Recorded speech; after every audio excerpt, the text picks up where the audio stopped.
Sa pagpapatuloy ng pagbubukas ng mga regalo ng mga housemates, sumunod na nagbahagi ng kanyang natanggap si Cyril. Ring. Si Daddy, mahilig po siya talaga mag-invest sa alahas. Tapos parang siguro po love language niya rin po. Baka po reminder po to na siya po yung may pinakamalaking promise sa akin and this will serve as his promise ring. Ralphski. Oh, man. Wallet niya to eh. So, nung nakita ko din po may pera sa loob, kuya. Si Papa kasi may habit yan na nagsisiksik talaga yan ng pera pag, let's say, may pupuntahan ako or may kailangan gawin. Because ever since po nag-graduate ako, kuya, parang ayoko na din po humingi ng tulong sa kanila. Ayoko na din po humingi ng allowance. Kuya Brent.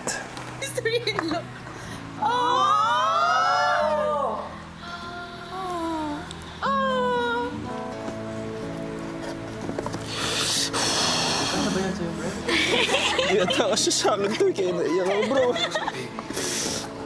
Yeah, yung first nephew ko din. Liam po yung pangalan niya, kuya. Siya po yung first na nephew po or first po na pamangkin sa family namin. Kahit papaano, ang laki na nabigay niyang purpose sa akin, kuya. Of course, I wanna be a good example to him. I wanna be a good tito, kuya. Emosyonal din si Vince nang ibahagi ang natanggap na regalo. Ito yung necklace na lagi yung hinihiram. Si Mama Mary. Alam ko, nahawakan to ng nanay ko, ganyan. Isang buwan ko na din kasi silang hindi nakikita, nakakausap, nakakamiss lang. Mula naman sa kanyang ama ang regalong natanggap ni Esnir.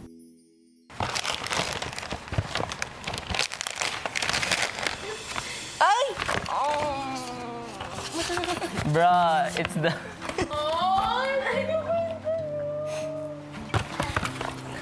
Love you, Dad. Dad. Yung kinikwento ko na na hindi ako nagiging majorette, tapos snare drums nga. Kung titingnan ko po yung bitter po, kuya, siya po agad yung maalala ko. Kasi ever since po nung elementary po ako, siya po yung naging band instructor po ng school po namin. Nung naging lyrist na ako, sobrang easy lang sa akin. Inaano ko to, nilolollipop ko to dati. Kinagat ko po yung bitter, ginawa ko siyang lollipop. Ayun po talaga, kuya, first time niya ako pinagalitan sa harap ng mga tao po, kuya. Parang isa yun sa mga pagdidisiplina niya po sa akin. Tapos ayun, naging core memory sa akin to. To Mix from Ate Sam.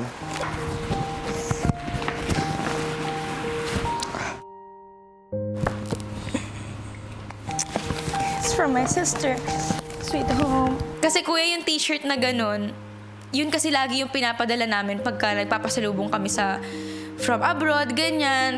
And hindi ko po ina-expect na parang one day ako din makaka-receive ng ganun. Tapos it would mean so much.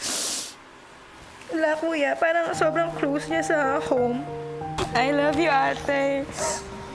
You're the best. Ilang saglit pa, inabot na ni Donnie ang regalo para kay AZ. To AZ from Larkin. Oh!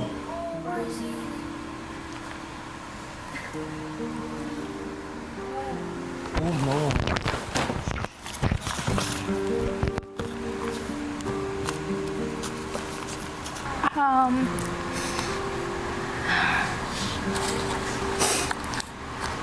Necklace.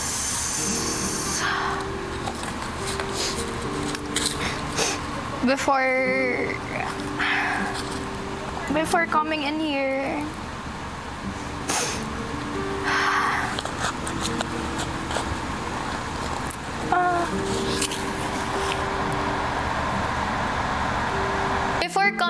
kuya, sinasabihan ko siya, bigyan niya ako ng necklace para may masuot ako everyday.